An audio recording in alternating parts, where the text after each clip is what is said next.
जानवरों के बाड़ों में जरासीम ख़त्म करने वाले अद्वियात के इस्तेमाल के क्या फ़ायदे हैं? कौन से ऐसे केमिकल्स हैं जिनको हम जानवरों के बाड़ों में जरासीम को ख़त्म करने के लिए इस्तेमाल कर सकते हैं? इन केमिकल्स को इस्तेमाल करने का तरीका क्या है? इन केमिकल्स को इस्तेमाल करते हुए किन बातों का ख़्याल रखना चाहिए? और कितने अरसे के बाद इन केमिकल्स को हमें बाड़ों में यूज़ करना चाहिए ताकि जानवरों में बीमारी ना आए? बिस्मिल्लाहिर्रहमानिर्रहीम। अस्सलाम वालेकुम। मेरा नाम है डॉक्टर अली रज़ा। अब सबसे पहले कि ऐसे केमिकल जो जरासीम को ख़त्म करते हैं, वो हमें बाड़ों में इस्तेमाल करने के क्या फ़ायदे हैं? सबसे पहले ये चीज़ हमें समझ लेनी चाहिए कि हमारे माहौल में बहुत से ऐसे बैक्टीरिया या वायरस हर वक्त मौजूद रहते हैं, जो जानवरों में किसी भी वक्त बीमारी का बायस बन सकते हैं। अब उनसे बचने के लिए हमें इन केमिकल्स का इस्तेमाल करना पड़ता है। सबसे पहले जो मेन हमारे यहाँ जो बड़ी वजह है, वो है साड़ू, मास्टाइटिस का इश्यू आता है। वो इसी वजह से आ रहा होता है कि जब हम जानवर का दूध निकालते हैं, तो कम से कम 30 मिनट तक जो है वो जो थन का जो सुराख है, वो खुला रहता है। और जब जानवर दूध हम निकाल लेते हैं, अगर वो फ़ौरन बैठ जाए, तो वो जो नीचे सरफेस के ऊपर जहाँ पे जानवर बैठता है, अगर वहाँ पे हमने जरासीम को ख़त्म ना किया हो, तो वहाँ से जो जरासीम है वो थन के अंदर चले जाते हैं, जिसकी वजह से साड़ू का बास बनता है। दूसरा ये है कि जानवरों के पाँव खराब होने का खतरा होता है। अक्सर औकात ये केस इसी वजह से आते हैं कि जानवर का पाँव खराब हो जाता है, नीचे गीली जगह थी या सफाई नहीं थी। अब कौन से ऐसे केमिकल हैं जो हम इस्तेमाल कर सकते हैं ताकि बाड़े से जरासीम का खात्मा हो सके? सबसे पहले अगर हम बात करें, तो हम ब्लीच जो आमतौर पर हमारे यहाँ दुकानों से मिल जाती है, उसका इस्तेमाल कर सकते हैं। लेकिन इसका तरीका इस्तेमाल मैं आपको बता दूं कि आपने इसका 10% में हलूर बनाना है। वो कैसे बनाना है कि आपने 100 ml ब्लीच लेनी है, 100 सीसी, और उसमें 900 ml जो है पानी मिक्स करना है। वो में हलूर बना के फिर आपने स्प्रे करनी है। ये स्प्रे आप खुरलियों पे भी कर सकते हैं, नीचे जहाँ पे जानवर बैठते हैं, जहाँ पे चलते हैं, उस जगह पे भी कर सकते हैं।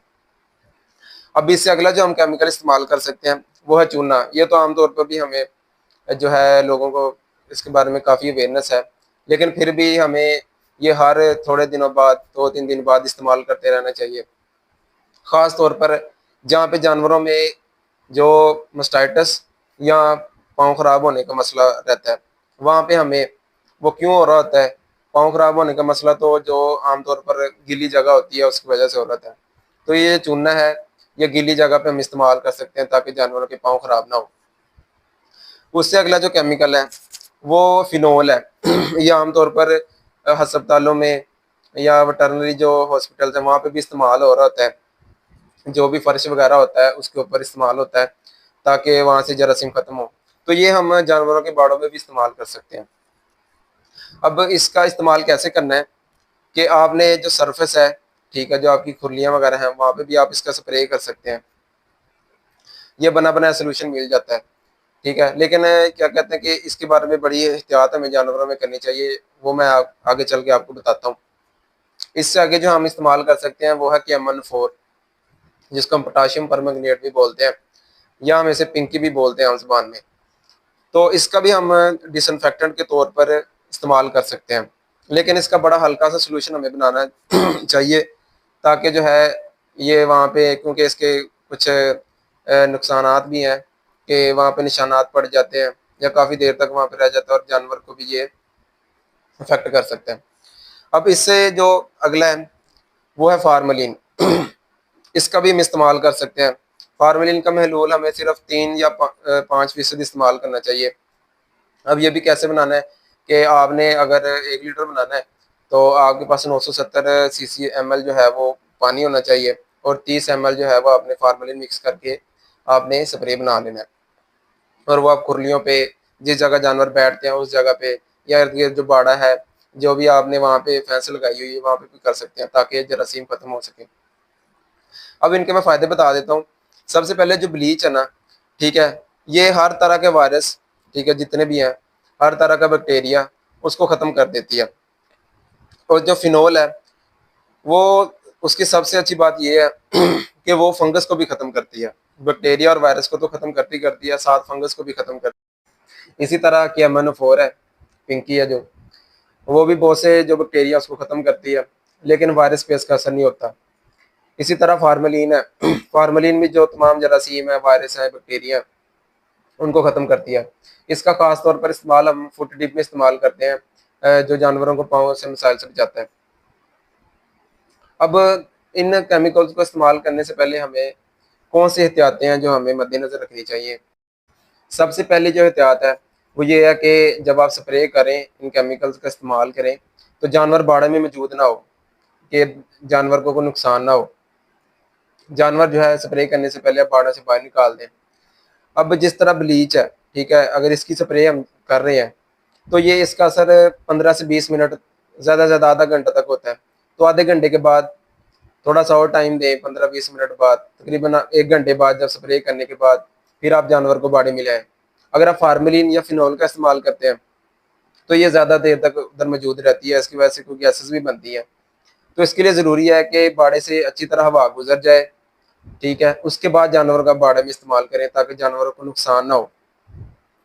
अब अपने बारे में क्या एहतियात करनी चाहिए कि जिस तरह हम चूना जो इस्तेमाल करते हैं तो वो हाथों पे उसके जो मुज़र असरात हो सकते हैं, तो इसके लिए दस्तानों का इस्तेमाल करें, आंखों पे चश्मे का इस्तेमाल करें, मास्क इस्तेमाल करें, ताकि आपको भी इनसे जो भी केमिकल्स हैं, इनसे जो गैसें निकलती हैं, उससे आप पे भी असर ना हो। अगला जो सवाल है कि कितने अरसे के बाद हम इन केमिकल्स का इस्तेमाल कर सकते हैं। जिस तरह के मैंने बताया कि जो चूना है वो तो हमें, हमारा ये मामूल होना चाहिए, ये हमारे स्केड्यूल में शामिल होना चाहिए कि हर 2 से 3 दिन बाद, ठीक है, जिस जगह जानवर खड़ा होकर चारा खाता है या जहाँ पे बैठता है वहाँ पे इसका छिड़काव होना चाहिए, या गीली जगह जानवरों की बैठने की, तो उस जगह छिड़काव करें, तो ये वो जगह को खुश करने में काफ़ी हेल्पफुल होता है। अब इसके अलावा जो अगर हम फिनॉल या फार्मेलिन का इस्तेमाल करते हैं तो वो हम 1 महीने बाद, 2 महीने बाद जब हमें ज़रूरत हो तब हम इस्तेमाल कर सकते हैं। या ऐसा हुआ कि हमने एक जो हेड है वो बकरियों का जो निकाल दिया है, तो नए जानवर हम लाना चाह रहे हैं, या कोई ऐसा शेड था जहाँ पे पहले जानवर मौजूद थे, वहाँ से ख़त्म किए और नए जानवर लाना चाह रहे हैं, तो उस शेड में हम फार्मेलिन या फिनॉल का इस्तेमाल कर सकते हैं ताकि जो पिछले जानवरों के जरासीम थे वहाँ पे वो ख़त्म हो जाए।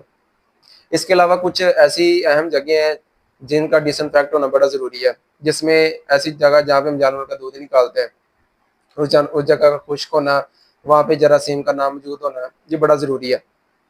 तो इसके लिए वहाँ पे भी चूने का इस्तेमाल करें, या ये स्प्रे रेगुलरली 1 हफ्ते बाद या महीने बाद इसका इस्तेमाल करते रहें। दूसरी वो जगह जहाँ पे जानवर खड़ा होकर चारा खा रहा होता है या जिस जगह जानवर ने बैठना होता है, वहाँ पे भी इन केमिकल का इस्तेमाल बड़ा ज़रूरी है। ये तमाम बातें अगर हम इन पे अमल करें तो बहुत सी बीमारियाँ, ख़ासतौर पे साड़ू या इस तरह जानवर में लंगड़ापन का मसाइल है, उस पे काबू पा सकते हैं। इसके अलावा दूसरी भी बीमारियाँ हैं जो आमतौर पर जो जरासीम हवा में या ज़मीन में मौजूद होते हैं उनकी वजह से हो रही होती हैं। उम्मीद है कि आप इन सब बातों पे अमल करेंगे और अपने जानवरों का बेहतरीन तरीके से ख्याल रख सकेंगे और बाड़े की सफाई का खास ख्याल रख सकेंगे। अब तक के लिए इतना ही, मिलेंगे इंशाल्लाह अगली वीडियो में। अल्लाह हाफिज़।